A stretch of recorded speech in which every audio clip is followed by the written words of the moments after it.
Why do you think it takes, like, this is one thing I'm noticing about government. It's like, no matter who's in office, whether it's Republicans or Democrats, it's always the same shit. Nothing ever changes, you know? It's like you would think at some point they would give you you would get some of these things solved. Like even with this, like why does it take something so long? Like are both sides just screwing? Yes. You start to think that just both sides are just screwing us. Well, we need term limits. This is the problem. So if you have no incentive, if you are going into government and you know that you can stay in government forever, then you have to think of government as your employer. And you want the company that you work for, in the same way that you have a company, I have a company, to grow. Right? Obviously, your job here when you're doing this podcast, you're not like, well, what can I do to make the podcast smaller? And so they are going there, and if they had term limits, they would be like, well, in 4 years. If we say 4 or 6 years, whatever it is, I got to go back and be a regular American. So I have no incentive to help grow government. I have every incentive to help grow individuals and grow families and make sure that prices are low. They're going in with the exact wrong mentality. Then they get in there and it's like, you can actually be here and how old is Nancy Pelosi? She's like the crypt keeper, right? Think about how old our government is. And they've been there forever. Biden's been in government forever.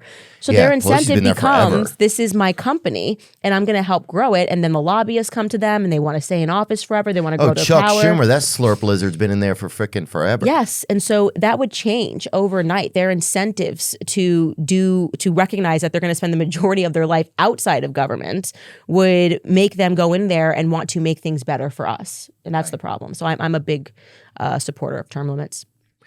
And there's a problem where people shouldn't be able, if they're in government, they shouldn't be able to then work for lobbies right after, because then they're working for the lobbies.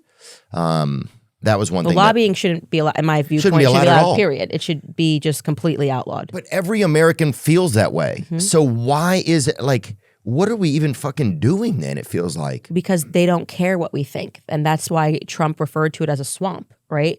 They don't actually care what we think. Once you get them into office, their job is to keep themselves into office, keep themselves empowered forever. And they're just in the business of trying to explain in really dumb terms to the American people, like I said, fear mongering. Well, the reason I had to sign this, and it's all buried. It's like 3,000. That's why I love Thomas Massey, by the way, because Thomas Massey will say, we just need these bills that we're signing, or we're one line. Instead, it's like, if they even ever agree to do anything for us, it's because they've already done 37 million things for themselves in the first 37,000 pages of the document. And then the last page, it's something for the American people.